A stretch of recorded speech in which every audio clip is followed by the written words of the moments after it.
오늘은 부부의 날로 그렇게 달력에 나와 있어요. 부부의 날. 그런데 우리 함덕교회에서는 매년 5월 세 번째 주일을 청년의 주일로, 청년주일로 그렇게 우리 보내고 있습니다.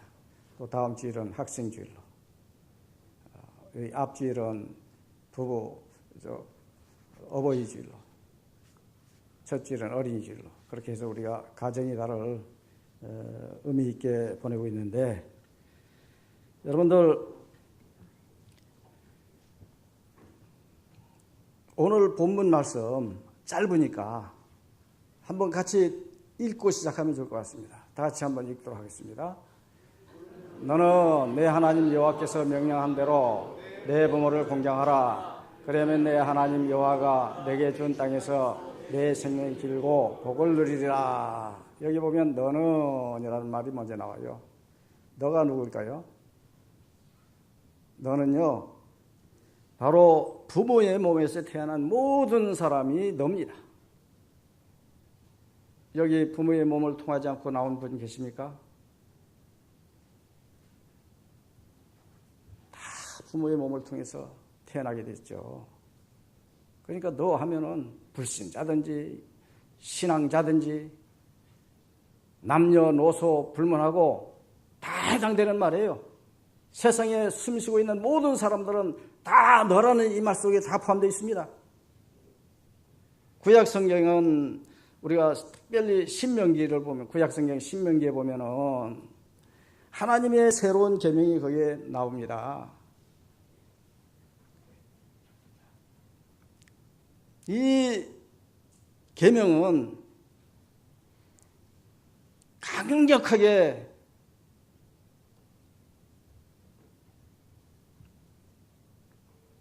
우리에게 명령을 하고 있어요. 하나님 말씀을 주신 것이 계명입니다. 계명 속에 계명이 하나님 말씀이에요. 그런데 하나님 말씀 중에서도, 그 계명 중에서도 한복판에 들어간 것이 내 부모를 공경하라. 제5계명. 10계명 중에 다 허리 부분에 내 부모를 공경하라. 자, 그 허리 부분은 그 이전에는 하나님에 대한 우리가 어떻게 살아야 할 것인지를 이야기하다가 인간에 대해서 어떻게 우리가 살아가야 할 것인지를 이야기할 때 첫 부분이 내 부모를 공경하라입니다. 제5계명 첫 부분이에요. 인간에 대해서 첫 부분입니다.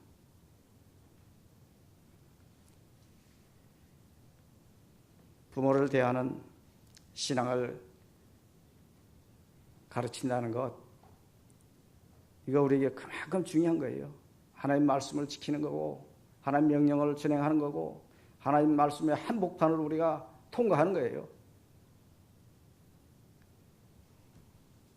본질적이고 구체적인 삶의 원리는 부모를 대하는 신앙을 가르치는 거예요. 가정주간을 맞이했고, 또 부부의 날을 맞이했고, 청년주의를 우리가 맞이해서 우리의 삶을 한번 돌이켜봐야 할 필요가 있습니다. 이 시대의 성도들의 삶이 어떤 삶인지, 과연 함덕교회 청년주일 청년들이 삶은 어떤 삶을 지금 살아가고 있는지, 특별히 오늘 말씀 중에 효에 대해서 한번 깊이 생각해 볼 필요가 있습니다. 오늘 말씀을 통해서 진단해 볼 필요가 있어요. 16절에 보시면 너는 내 하나님 여호와께서 명령한 대로 내 부모를 공경하라. 앞부분은 공경하라입니다. 부모를 공경하라. 공경이 뭡니까? 여러분들 쉽게 말하면은 순종하는 게 공경하는 거예요. 부모님께 순종하는 거예요. 공경이라는 단어는 하나님의 명령으로 주어진 단어입니다. 공경의 원어의 의미가 뭐냐 하면은 존경하다는 뜻도 있고요, 영광 돌리다는 뜻도 있고요, 순종하다는 뜻도 있어요. 그러니까 우리가 순종을 하되 비굴하게 순종하는 것이 아니고 마지못해서 하는 것이 아니라 그야말로 두렵고 떨리고 존경하고 공경하는 그런 자세로 순종하는 거예요. 부모를 공경하는 것은 부모에게 순종하는 신앙이 필요하다는 사실입니다. 하나님은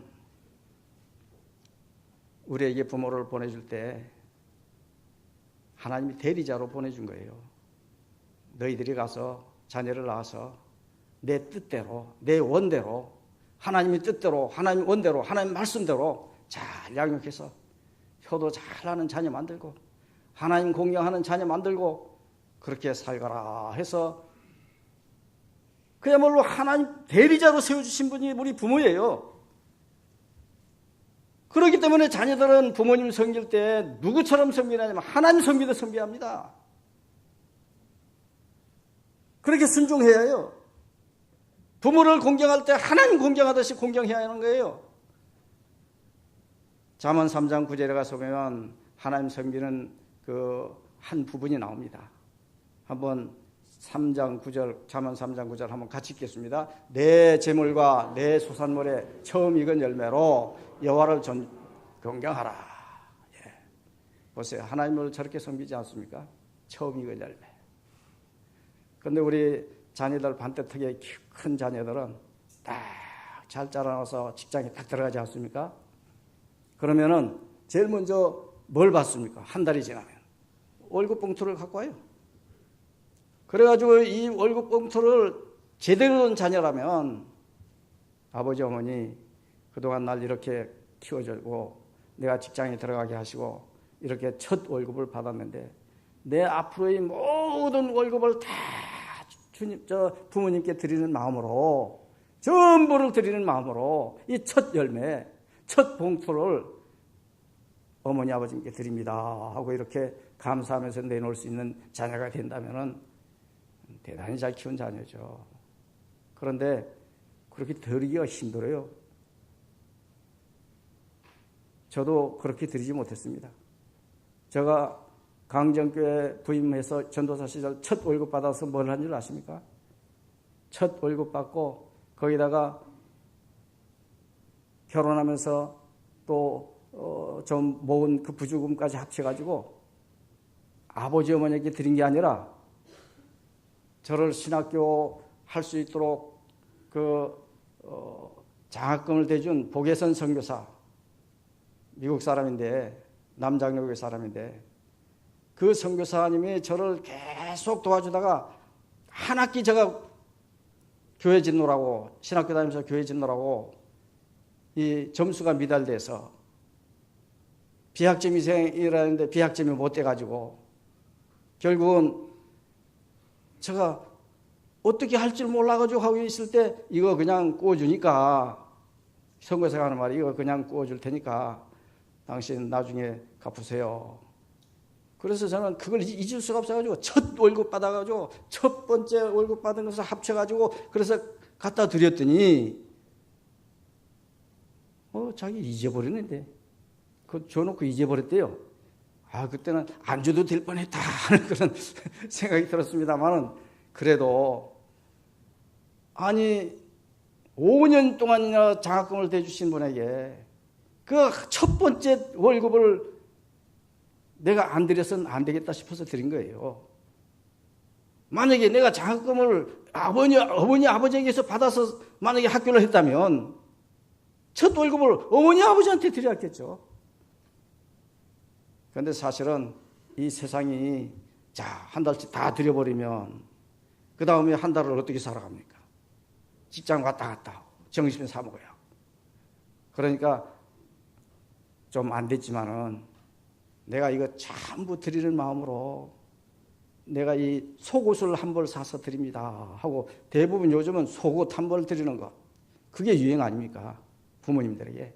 그래도 부모는 그거 받을 때 얼마나 기쁜지. 속옷 한 벌인데 온 우주를 얻은 것처럼 기뻐져요. 그게 부모의 심정입니다. 내가 키우긴 잘 키웠구나.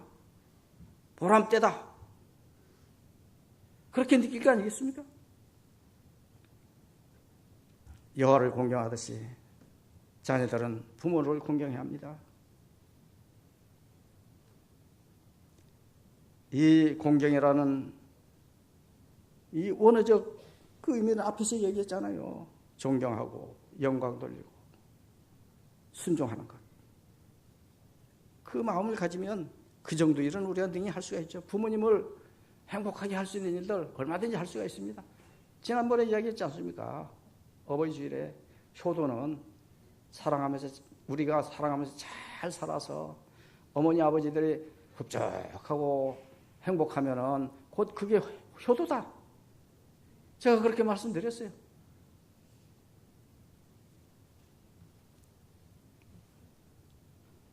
가정의 달에 오늘 청년 주일에 부모 공경신앙 회복해야 합니다. 회복해야 해요. 순종신앙을 회복해야 합니다. 그런데 오늘날 현실은 어떻습니까? 종교다운주의가 판치는 현실이 되고 보니까 효도가 사라져가요.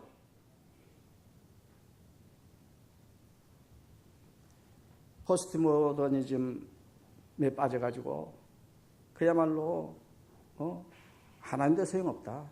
우의 힘도 소용없다. 그냥 내 힘으로, 내 능력으로, 내 재간으로 그렇게 문제를 해결하겠다. 이렇게 살게 돼 있으니까 부모도 소용없고 우의 어른도 소용없고 내 힘, 내 능력, 내 지식 그것만 내세우며 살고 있는 그런 세대가 되지 않았습니까? 그러니 어떤 일들이 벌어집니까? 사건, 사고들이 대부분 불효의 사건, 사고들이 터지는 것입니다. 그렇지 않습니까? 힘이, 아버지, 어머니는 점점 나이가 들어가지고 힘이 빠지고 아들, 딸들은 힘이 하늘을 찌르듯이 충천해지고 그러니까 그냥 아버지, 어머니를 만만하게 마음먹고 쥐어박아버리는 그런 자녀들 있지 않습니까? 폭행하는 그런 자녀들 나오지 않습니까? 폭행 정도가 아닙니다. 뭐 자기 마음대로 해주지 않는다고 강금하는 경우도 있고요. 강금은 약과예요.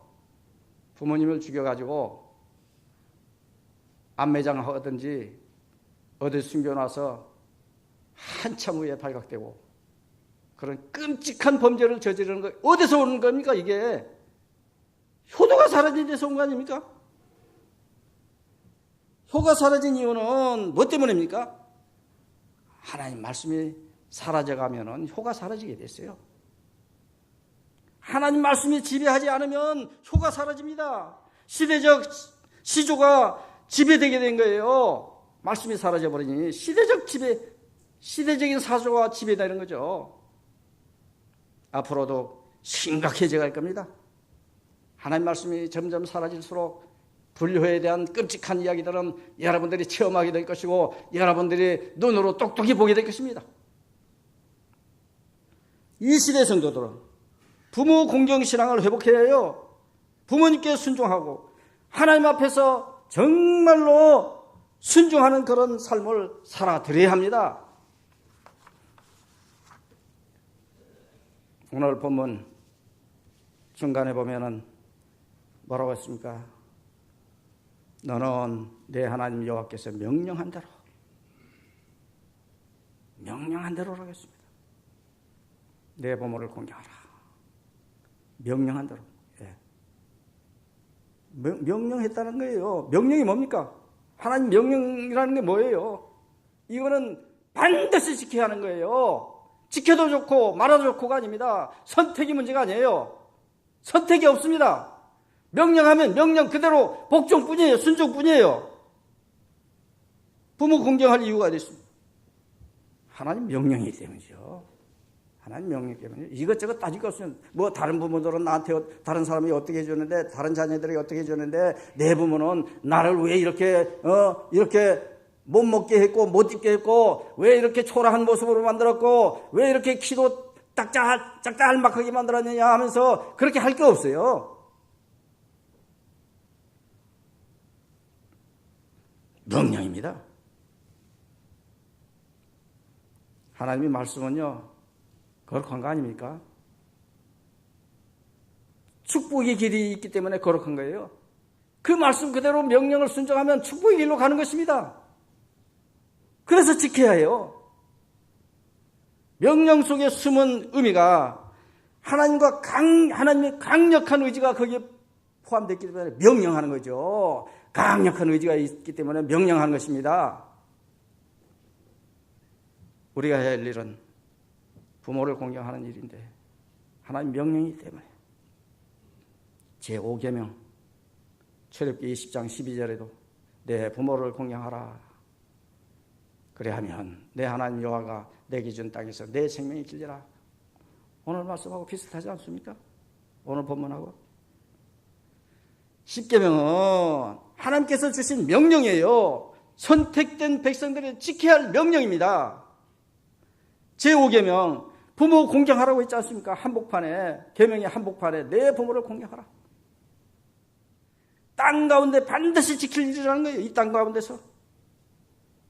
부모 공경은 하나님이 명령이라 하는 사실을 기억해야 합니다. 다른 거 따지지 마세요. 부모가 나에게 어떻게 대했는지, 나를 어떻게 부하게 키웠는지, 가난하게 키웠는지, 비참하게 키웠는지 그거 따질 필요 없습니다. 무조건 하나님 명령은 지켜야 해요. 순종해야 해요. 교회가 무너지고 있다 그럽니다. 왜 교회가 무너진다는 말들을 합니까? 강단이 무너져서 그래요. 말씀 강단이 무너져서 그래요. 오늘날 이 시대 부모 공경이 무너지는 것도 효가 무너지는 것도 이 말씀이 무너져 가니까 그래요. 통탄을 금치 못할 상황들이 일어나는 원인이 말씀의 강단이 무너지고 있기 때문인 것입니다. 강력한 말씀 선포가 사라지고 그냥 성도들 기뻐할 말, 성도들 좋아할 말, 성도들이 고소하게 느껴질 만한 그런 예와 함께 여러 가지 세상 이야기를 들려주다가 하나님 말씀은 안 들려주니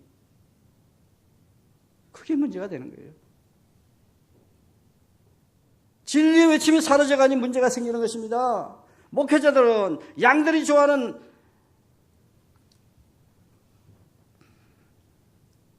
그런 말들만 준비해서 전할 것이 아니라 하나님의 말씀을 이야기하는 거죠. 그게 사라지니까, 하나님 말씀이 사라지니까 효도 사라지고 강단이 무너지고 교회가 허물어져 가는 거예요. 이쯤에서 제가 한마디 하겠습니다. 우리 함덕교회 출신 박경식 목사님께서 조금 떨어진 데 신흥 입구에, 신흥 마을은 교회가 없어요. 그 없는 그 마을의 입구에 아마 교회 이름을 아직은 안 붙인 것 같습니다만 제가 듣기로는 등대교회라 해가지고 이제 거기 지금 거의 다 완공 단계에 있습니다. 6월달인지 7월달인지 모르겠습니다만은 입당 예배 드리게 됐어요. 왜 그렇습니까?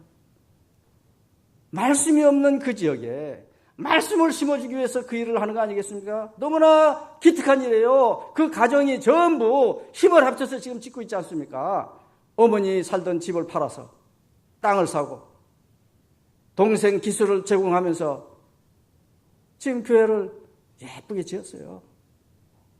그런데 문제는 그곳에서 사역을 할 때 혼자의 힘으로는 힘들지 않습니까?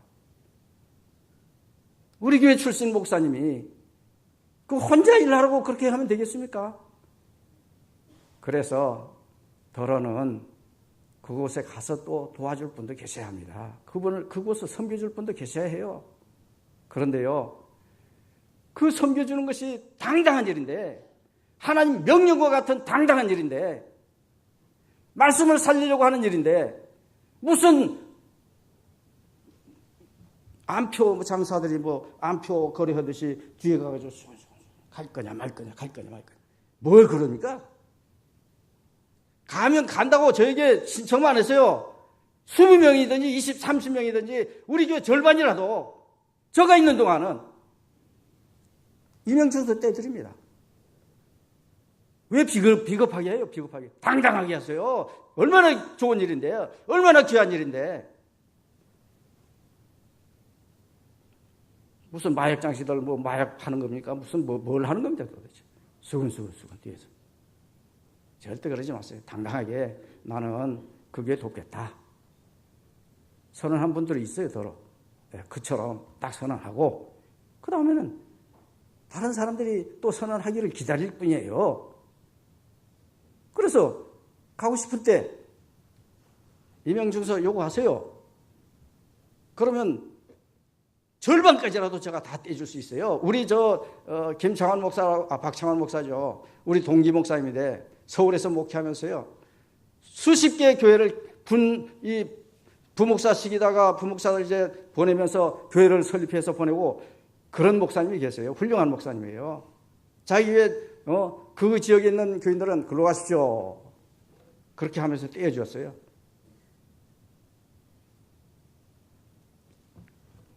하나님 말씀을 전파하고 하나님 말씀을 그 지역에 선포하려고 하는데 그래서 그렇게 희생하면서 온 가족들이 땀 흘리면서 재산을 각출해가면서 그렇게 이제 2층을 지어가지고 1층은 자기들 살림을 하고 2층은 예배를 드리는 공간으로 그렇게 해서 지금 마을을 향해서 복음을 선포할 그런 세배를 하는데 우리는 그게 무슨 큰 범죄나 저지르는 것처럼 그렇게 하지 마세요. 당당하게 하세요. 당당하게.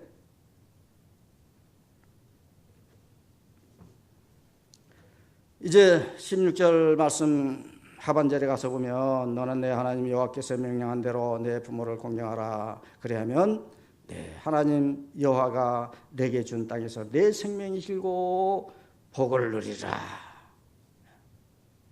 공경이 결과가 나오지 않습니까? 효도하면 어떻게 된다? 공경하면 어떻게 된다? 분명히 밝혀주고 있죠. 생명이 길고 복을 누리게 된다. 얼마나 좋습니까? 사람들이 뭘 위해서 애씁니까 지금?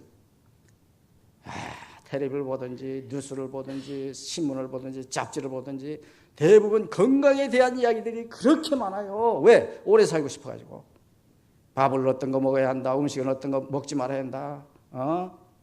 고기는 어떻게 해서 먹어야 한다. 별의별 것들을 다 하는데 거기 얼마나 신경들을 많이 씁니까? 건강 위해서. 오래 살고 싶어가지고.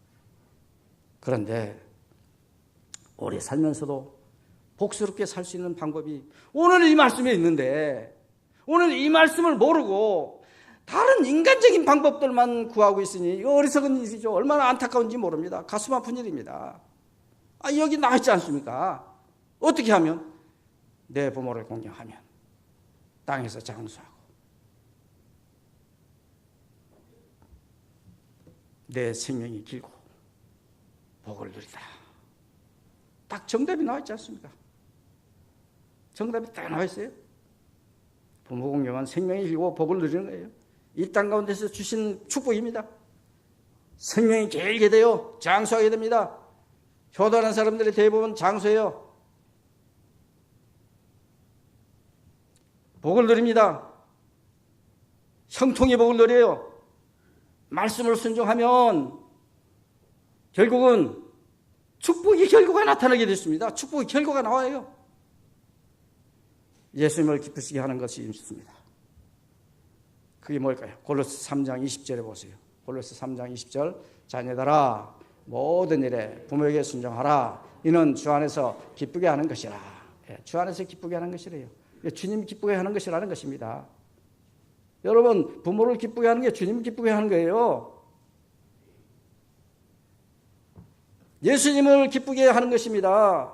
부모님께 순종하는 신앙, 부모 공경은 부모님께 기쁨이 되고 예수님께 기쁨이 되는 거예요. 이건야말로 알 먹고 꼭 먹고 하는 거 아닙니까? 말씀의 진리는 부모를 하나님이 내리자 삼았다. 그러니 그를 공경하라. 부모님들이 우리를 키우면서 말씀으로 키우지 않습니까? 그러면 안 돼. 이래야 해, 저래야 해. 그 중에 하나님 말씀을 더 보태서 우리에게 전해준다면 얼마나 우리가 복된 자녀들이 되겠습니까?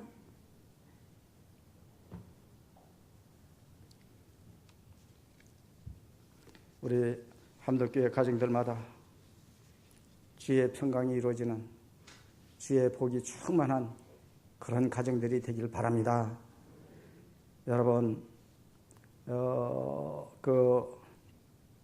사회학자 루벤 힐이라고 하는 분이 미네소타주에서 수천 명을 대상으로 10대와 부모에 대한 연구를 했어요. 그 연구한 그 결과를 루벤 힐이 미네소타 보고서라고 하는 그 보고서에 이렇게 도표로 나와 있습니다. 저 도표를 가만히 보시면요, 어떤 내용이 있느냐 하면은, 자녀를 대할 때 부모가 무조건 허용하는 부모가 있어요. 무조건 허용. 그래. 좋아. 그것이 나쁜 일인지 좋은 일인지 그냥 다 좋다는 거예요. 사랑의 수치를 너무 높여버린 거예요. 사랑은 이 밑에서부터 저 위로 수직으로 0에서부터 100까지 쫙 있는데 쫙 위에서 놉니다. 부모들이. 그러면 어떻게 되겠습니까? 자녀가 말씀 피워가면 야야야 너 이 돈 갖고 가서 저기 가서 맛 좋은 거 사 먹어. 아이스크림을 사 먹어. 그렇게 하니까 그 아이들은 자라면서 무슨 생각했습니까? 부모가 그렇게 하니까 자녀들이 생각이 내가 엄마 아빠 말 안 들어도 괜찮겠네. 아니 말 안 들으니까 더 쓰지 않네. 그런 메시지를 받는 거 아니겠습니까? 그러니 버릇없는 자녀가 돼버리는 거죠. 너무 냐냐 이렇게 하면요 버릇없는 자녀가 됐어요. 나중에는 골탕먹입니다. 부모님도 골탕먹이에요. 사랑도 적당히 해야 합니다. 분수에 맞게 해야 해요. 사랑이 다 좋은 거 아닙니다. 100% 사랑한다고 해서 다 좋은 거 아닙니다. 적당히 사랑해야 해요. 자녀에 맞게, 자녀 수준에 맞게. 또 어떤 부모는 어떻습니까? 너무 태만해버리는 부모가 있어요. 자식들 훈계도 일제하지 않습니다. 자녀를 아예 버리다시피 해버려요. 자녀 하나님께 맡겼으니 하나님이 다 알아서 해주십시오 하는 식으로 그 신앙인 같지만은 신앙이 아니에요. 이런 부모의 자녀는 부모의 친밀함을 전혀 느끼지 못합니다. 버림받았구나. 다른 집 자녀들은 무슨 행사 때 쫓아오고 이렇게 관심 가지고 어떻게 했냐 저떻게 했냐 묻기도 하는데 우리 아버지 어머니는 나를 아예 방치해서 그냥 내버렸구나. 버린 자식이로구나 내가. 그렇게 되면요 부모에 대한 애정을 잘 느끼지 못하고 늘 어떻게 되겠습니까? 버림받았다 하는 자괴감만 키워지는 거예요. 그런데 권위주의 부모는 어떻습니까? 이 횡으로 된 것이 이제 권위에 대한 이야기인데 0에서부터 저 100까지 쫙 나가는데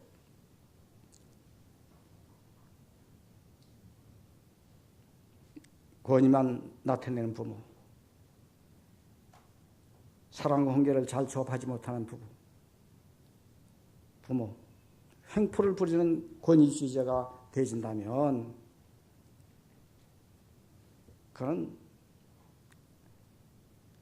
하라, 하지 말라 분명한 선이 있지만은 매우 어떻게 보면 따뜻한 것 같지만은 이런 부모 밑에서 자란 자녀는 자존감이 높고 부모를 본받고 싶은 마음이 가득해요. 무슨 권위입니까? 이 권위는? 권위주의가 아니라 이건 권위, 진짜 부모가 가진 권위. 정말 아버지답다. 정말 어머니 같다. 정말로 존경할 만하다 하는 그 권위. 그 권위를 가져서 적절하게 훈계도 하고 적절하게 사랑할 수 있는 그런 부모. 그런 부모가 대부분 괜찮은 모형을 나타내는 것입니다. 균형 있는 모형. 저 지금 이렇게 됐는데 저게 어느 쪽으로 쏠리느냐가 문제예요. 너무 위쪽으로 쏠리든지 너무 오른쪽으로 쏠리든지 너무 왼쪽으로 쏠리든지 너무 밑으로 쏠리든지 그렇게 하면 그 큰일입니다.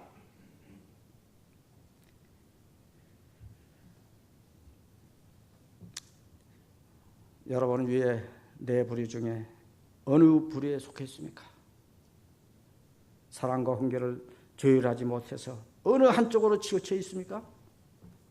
치우치지 않도록 말씀의 균형을 잡아줘야 합니다. 하나님 말씀으로 균형을 잡아줘야 해요. 의식적으로 노력해야 합니다.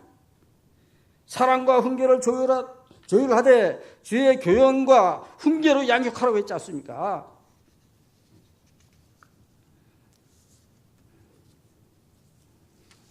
그렇습니다. 모든 목회자의 목회 철학이 하나님 말씀대로 그대로 순종하는 그런 교인들을 만들기를 원한다면 교인들도 모든 자녀들을 말씀대로 훈계하고 양육하고 그렇게 해서 반듯한 자녀로 만들어가야 해요. 균형이 반듯한 자녀. 부모 공경하라는 명령에 제대로 할 수 있는 그런 자녀. 그대로야 복 받을 거 아닙니까? 우리가 5월달이 되면은 어린이 주일 있고 어버이 주일 있고 또 청년 주일, 뭐 학생 주일 그렇게 하면서 그 달의 한 주간을 그 행사로만 끝내버리면 안 되는 거예요. 우리 살아생전, 우리 수명이 넘어가는 그 순간까지 이 효도 정신, 효도 신앙 이거 버려서는 안 됩니다. 이거 잊어서는 안 되는 거예요. 지금 이 순간에도 일찍 부모를 보내버리시고 여기 계신 분도 계실 거예요. 그분들이 하늘에 가 있든지 또 땅에 지금 살아서 우리 함께 하고 계시든지 그분들이 볼 때, 우리를 볼 때 너는 참 효자다. 너는 진정으로 나를 향한 효자다. 그렇게 느껴질 수 있게 여러분들이 사신다면 그거는 부모도 행복한 일이지만은 여러분 자신도 행복한 거예요. 주님께도 기쁨이 되는 것입니다. 영광이 되는 것입니다. 오늘 이 말씀을 마치면서 5월달 내내 제가 몇 시간마다 고은 목사님의 그 나의 기도라고 하는 저서에서 나와 있는 그 일부분에 나와 있는 그 시를 하나씩 소개하고 있습니다. 오늘은 어머니 2, 어머니 두 번째에 대한 시인데 제가 읽을 때 여러분들 잘 감상해 보시기 바랍니다. 어머니, 당신은 강물입니다. 주고도 또 줄 것이 더 많아지는 우리를 바다에 이르게 하는 당신은 큰 강물입니다. 당신은 산입니다. 버리고 또 모든 것을 버려도 더욱 바다 쌓는 올라도 오를 수 없는 당신은 높은 산입니다. 당신은 생명입니다. 요람도 당신의 가슴에서 무덤도 당신의 가슴으로 땅끝까지 가도 당신의 눈길 피할 수 없는 당신은 너무 큰 생명입니다. 어머니, 이렇게 당신은 내가 떠날 때에도 돌아올 때에도 내 모습 그대로 받아주는 나의 대지입니다. 부모님들은 우리의 대지예요. 산이고 바다고 강물입니다.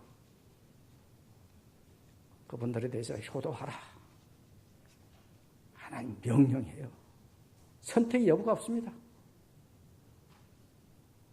오늘 이 시간 이후부터 지금까지는 부모를 속상하게 했다 할지라도 이제부터라도 참으로 효도하는 자녀들에 대해서 극진하게 효를 나타내 보세요.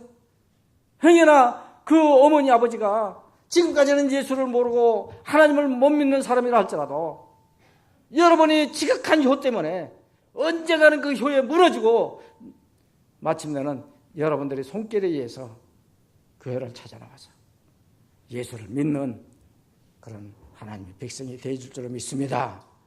효가 전도예요. 효를 열심히 잘해보세요. 세상 사람들이 다 인정해 줍니다. 세상 사람들은요, 효 잘나는 사람을 절대 미워하지 않습니다. 다 좋아합니다. 그리고 다 감동을 받습니다.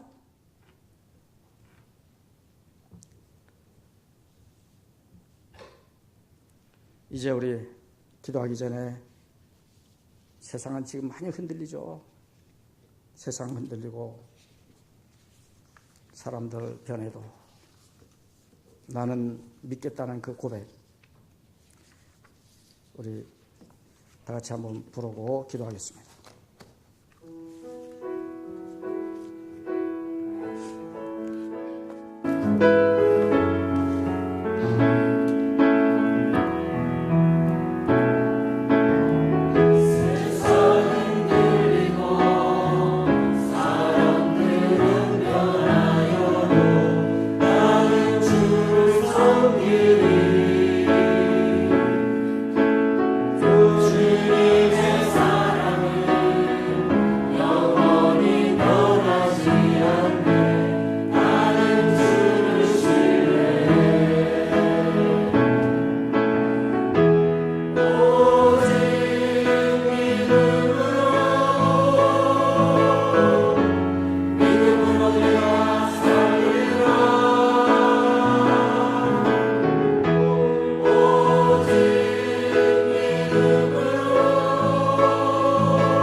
지금까지 못해왔던 효도도 할 수 있게 하고 지금까지 받지 못했던 축복도 받아 누릴 수 있을 줄로 믿습니다.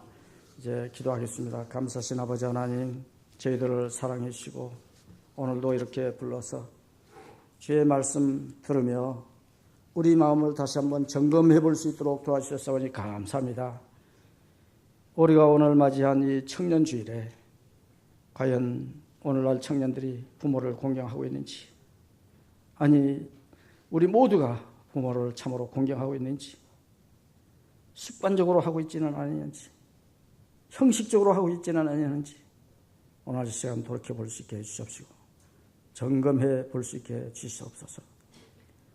이제는 여러분의 마음에 부모 공경, 신앙이 회복되게 하여 주실 줄 믿습니다. 이것은 하나님의 명령이고 그것을 따를 때 반드시 축복한다는 그 사실을 잊어버리지 않게 해주시옵소서. 공경신앙을 실천해서 축복의 주인공들이 다 되게 하여 주시옵소서. 이 모든 말씀 우리를 보내신 예수님 이름으로 기도합니다. 아멘.